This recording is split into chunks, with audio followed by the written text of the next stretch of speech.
నమస్తే ఓం గం గణపతయే నమః స్వర్ణలక్ష్మి నమస్తే అస్తు పరబ్రహ్మ స్వరూపిణి రాజ్యం దేహి ధనం దేహి సర్వకామాంచ దేహి మే. స్వర్ణలక్ష్మి అమ్మవారు ప్రతి ఒక్కళ్ళకి చక్కగా బ్రహ్మ జ్ఞానాన్ని ఇవ్వాలని, తద్వారా ప్రతి ఒక్కళ్ళు చక్కగా నవ్వుతూ హ్యాపీగా ప్రతి దాన్ని ఎంజాయ్ చేసే విధంగా ఉండాలని చెప్పేసి మనం అమ్మవారిని కోరుకుందాం. అంతేకాకుండా ప్రతి ఒక్కళ్ళకి చక్కగా రాజ్యం దేహి నాయకత్వ లక్షణాలని, ఒక అధికారాన్ని, పవర్‌ని, అథారిటీని అమ్మవారు ఇవ్వాలని, అలానే ధనం దేహి ప్రతి ఒక్కళ్ళకి విపరీతమైన ధనం ఇవ్వాలని, ఎక్కడుంటే అక్కడ ధనం ఉండాలని, ఆఫీసుల్లోనూ, బ్యాంకుల్లోనూ, ఇళ్లల్లోనూ ధనం శుభ్రంగా నింపుకొని ఉండాలని చెప్పేసి, అంతేకాకుండా సర్వకామార్థ సిద్ధి అనుకున్న పనులన్నీ అనుకున్న విధంగా అమ్మవారు ఇమ్మీడియట్‌గా నెరవేర్చే విధంగా మన అందరిని ఆశీర్వదించాలని, అందరూ చక్కగా ఉండాలని చెప్పేసి అమ్మవారికి నమస్కారం చేసుకుంటూ, దానికి ముందుగా గణపతిని మనకి జనాకర్షణ, ధనాకర్షణ శక్తిని ప్రతి ఒక్కళ్ళకి ఇవ్వాలని చెప్పేసి మనం కోరుకుందాం. ఈరోజు టాపిక్ మనం చూసుకుంటే గురువు మారుతూ ఉన్నారు. ఎప్పుడు మారుతూ ఉన్నారు? జూన్ 2వ తారీఖున గురువు మారుతూ ఉన్నారు. అయితే ఏంటి? నాకు లాభం ఏంటి? గురువు మారితే ఏంటి? దానివల్ల నేను నాకు అసలు ఏంటి అని మనం ప్రతి ఒక్కళ్ళు ఆలోచించుకుంటూ ఉంటాం. గురువు వచ్చేటప్పటికి 5 రకాల, 6 రకాల ముఖ్యమైన పనులు చేస్తూ ఉంటారు. గురువు చాలా రకాల పనులు చేస్తుంటారు. ముఖ్యమైనవి మన ఇండివిడ్యువల్ లైఫ్‌లో మనకి ప్రభావం చూపించేది ఫస్ట్ వచ్చేటప్పటికి ధనం. ధన సంపాదనలో ఐశ్వర్యం కావాలంటే గురువు యొక్క అనుగ్రహం మనకుండాలి. రెండోది సంతానం. పిల్లలు చక్కగా ఉండాలి, వాళ్ళు చదువుకోవాలంటే గురువు యొక్క అనుగ్రహం మనకుండాలి. తర్వాత మనకి జ్ఞానం, అద్భుతమైన జ్ఞానం మనకు ఉండాలి. ఓకే. మనం చేసేది మంచినా, చెడునా దాని గురించి లోతైన అవగాహన ఉండాలి. మనం చదువుకున్న జ్ఞానం మనకు ఉపయోగపడాలంటే గురువు యొక్క కృప మనకుండాలి. అంతేకాకుండా ధర్మచింతన, మనం ఫాలో అయ్యేది కరెక్ట్ మార్గంలో ఉన్నామా?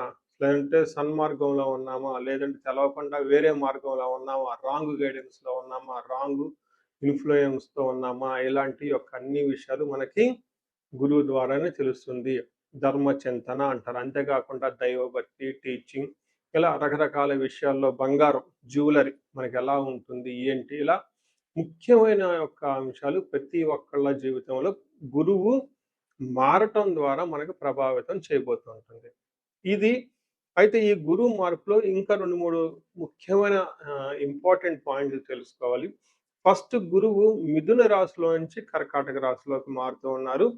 ప్రతి సంవత్సరం గురువు ఒక్క రాశిలో తిరుగుతూ ఉంటారు, సంచారం చేస్తూ ఉంటారు. మిథున రాశి సక్సెస్‌ఫుల్‌గా 1 ఇయర్ అంతా కంప్లీట్ చేసుకొని ఇప్పుడు వాళ్ళు కర్కాటక రాశిలోకి వెళ్తున్నారు. అయితే కర్కాటక రాశిలోకి 12 సంవత్సరాల తర్వాత వచ్చి ఉన్నారు కాబట్టి ఈ యొక్క కర్కాటక రాశిలో గురు సంచారం చాలా ముఖ్యమైనది. ఎందుకంటే కర్కాటక రాశిలో గురువు ఉచ్చ స్థానంలో ఉన్నారు.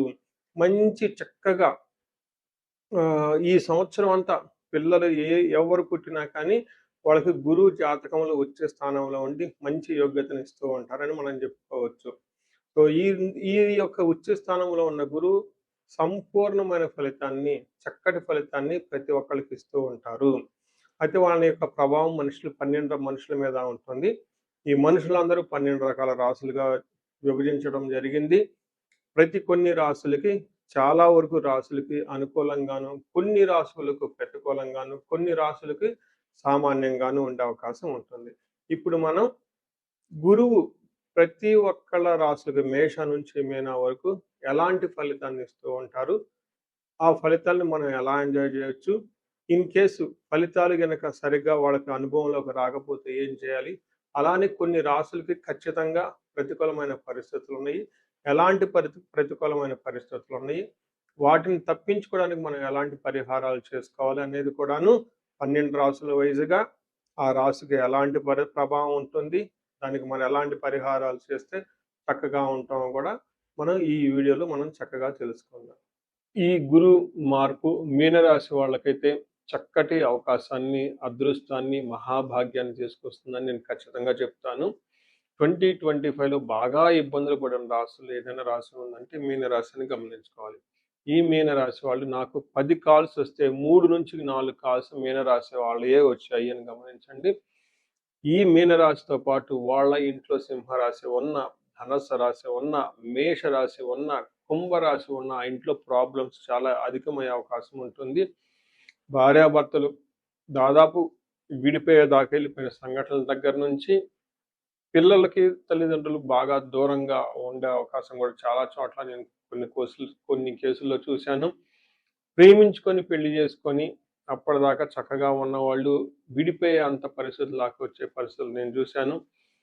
లైఫ్‌లో అంతా సేవింగ్స్ 10 ఏళ్ళు కష్టపడిన డబ్బంతా బిజినెస్‌లో పెట్టి బిజినెస్‌లు కోల్పోయి లాస్ అయిపోయి మళ్ళా అటు బిజినెస్ చేయాలా? లేదంటే ఉద్యోగం చేయాలా? అనుకున్న వాళ్ళ దగ్గర నుంచి 40, 50 బిజినెస్‌లు ఎన్ఆర్ఐలు చక్కగా అమెరికాలో రన్ చేస్తూ ఫ్రాంచైజీలు అవి సరిగ్గా లాస్‌లొచ్చేసి సగం క్లోజ్ చేసుకొని మళ్ళా ఇబ్బందులు పడుతున్న వాళ్ళు ఇలా రకరకాల కేసులు రకరకాలుగా నాకు తెలిసిన విజయవాడ నుంచి వాళ్ళకి చాలా లారీలున్నాయి. ట్రాన్స్‌పోర్ట్‌లున్నాయి.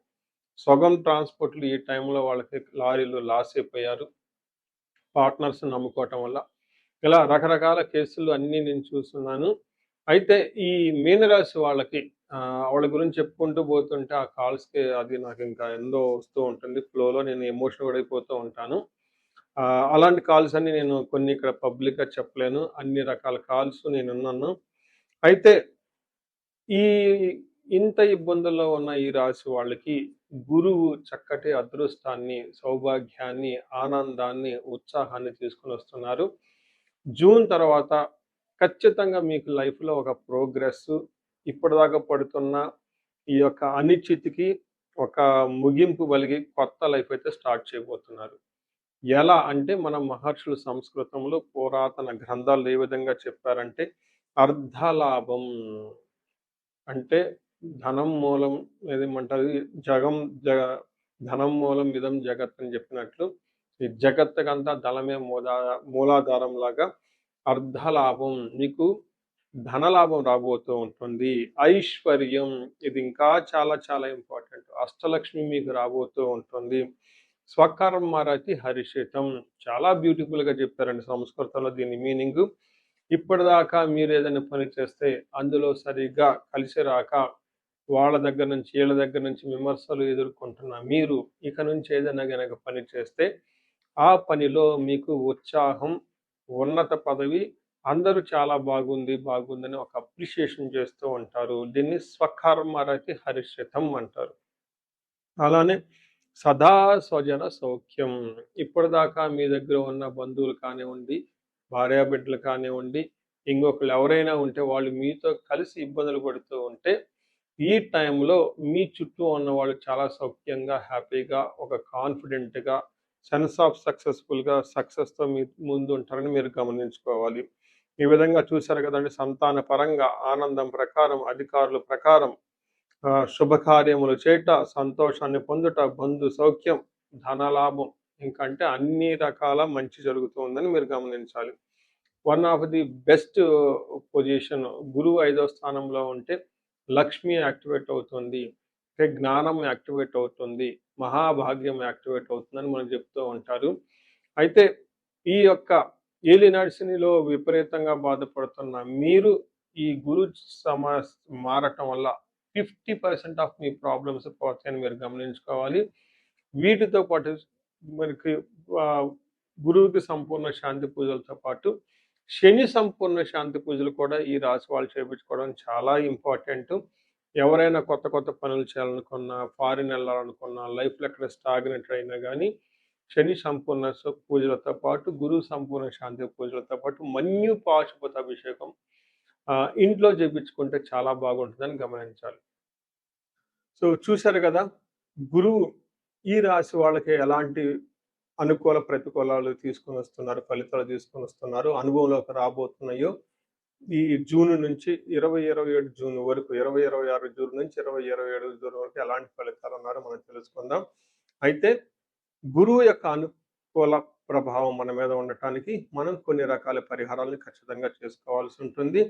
ఒకటి గురువుకి సంపూర్ణ శాంతి పూజలు చేసుకోవాలి. సంపూర్ణ శాంతి పూజలు అంటే ఏంటి? చాలా మందికి అవగాహన ఉండదు.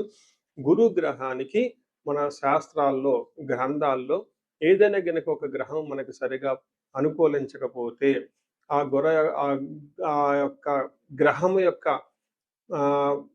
మనం ప్రతికూల పరిస్థితుల నుంచి అనుకూలంగా మార్చుకునే ప్రక్రియ ఉంటుంది. దీనికి పరిహారాలు అంటారు. మనకి శాస్త్రాల్లో ఏ విధంగా చెప్పారంటే గురువుకి జప సంఖ్య 16,000 సార్లు చేయాల్సి ఉంటుంది. అధిదేవత, ప్రత్యధి దేవత ఇంకొక 3,000, 2,000 సార్లు చేయాల్సి ఉంటుంది. సుమారుగా గురుగ్రహానికి ఇటు అటుగా ఒక 20,000 సార్లు జపం చేయాల్సి ఉంటుంది. అలానే గురుగ్రహానికి తర్పణం చేయాల్సి ఉంటుంది. గురుగ్రహానికి దానం చేయవలసి ఉంటుంది. గురుగ్రహానికి హోమం చేయవలసి ఉంటుంది. ఇలా ఈ 4 రకాల ప్రక్రియలను ఎవరైతే చేస్తారో గురుగ్రహ సంపూర్ణ శాంతి పూజలు అంటారు. అయితే ఇండివిడ్యువల్‌గా వాళ్ళు చేసుకోవటం కష్టం కాబట్టి సద్బ్రాహ్మణుల్ని, దేవాలయాల్లో ఉన్న పండితుల్ని, లేకుంటే గురువు యొక్క మంత్రాన్ని తీసుకొని వాళ్ళు కొన్ని లక్షల సార్లు, వేల సార్లు ఉపాసన చేసి చక్కగా సాధన చేసిన వాళ్ళ దగ్గరికెళితే ఆ మంత్రం వాళ్ళ ద్వారా సిద్ధించి గురువు యొక్క అనుగ్రహం మీకు అనుకూలంగా ఉంటుంది. ఇది కాకుండా గురువుకి సంబంధించిన దేవాలయాలు అంటే మేధా దక్షిణామూర్తి కానివ్వండి, లేదంటే హయగ్రీవ సంబంధించిన దేవాలయాలు చక్కగా విజిట్ చేయటం చాలా మంచిది. ఇంకా ముఖ్యంగా గురు గ్రహం యొక్క శాంతికి మీరు ఆశ్రమాలు చక్కగా విజిట్ చేయొచ్చు. భగవద్గీత, పురాణాలు, వేదాలు, వేదాంతాలు ఇలా యాన్షియంట్ స్క్రిప్చర్స్ పురాతనమైన గ్రంథాలను తెలుసుకొని అర్థం చేసుకుంటే చాలా బాగుంటుంది. గురుగ్రహ శాంతి గురించి ఇంకొకటి ముఖ్యమైనదంటే మీకు చదువు చెప్పిన గురువుల్ని వాళ్ళ దగ్గర ఆశీర్వాదం తీసుకోవడం చాలా ఇంపార్టెంట్. సాధువుల్ని, తర్వాత మీ ఇంటికి ఎప్పటి నుంచో అనాదిగా ఉన్న పురోహితులు, బ్రాహ్మణులు వాళ్ళు మీకు మంచి చెడు చెబుతుంటారు. అలాంటి వాళ్ళని మీరు సత్కరించటం, గౌరవించటం, వాళ్ళకి దక్షిణలు ఇవ్వటం ఇవన్నీ చేస్తే గురువు యొక్క గురు గ్రహం యొక్క అనుకూలం మీకు అనుకూలంగా ఉంటుంది. అంతేకాకుండా గురువు యొక్క అనుకూలమైన పరిస్థితులకి మీరు గురువులకు సంబంధించిన దత్త చరిత్ర చదువుకోవటం ఇంకా చాలా బాగుంటుంది. ఇంకా మీరు ఆశ్రమాలలో గనక కొన్ని రోజులు గనక టైం స్పెండ్ చేయగలిగితే అక్కడ యోగా చేయటం, మెడిటేషన్ చేయటం ఇవన్నీ చేస్తూ ఉంటే గురుగ్రహం యొక్క బలం పెరిగి ఇప్పటిదాకా మనం చెప్పుకున్న పరిస్థితుల్ని చక్కగా ఇంకా మంచి అద్భుతమైన రిజల్ట్ వచ్చే అవకాశం ఉంటుంది. ఇన్ కేసు ప్రతికూలమైన పరిస్థితులు ఉన్నా కానీ ఆ ప్రతికూలమైన పరిస్థితులను అధిగమించి చక్కగా లైఫ్ అంతా ముందుకెళ్ళటానికి అంత అవకాశం ఉంటుంది. ఈ సంవత్సరం ఈ గురువు యొక్క కర్కాటక రాశిలో ఉన్నంత వరకు 12 రాశుల వారికి చక్కగా అష్టైశ్వర్యాలు కలగాలని, భోగభాగ్యాలు కలగాలని చెప్పేసి చక్కగా ఉండాలని చెప్పేసి నేను కోరుకుంటున్నాను. నమస్తే.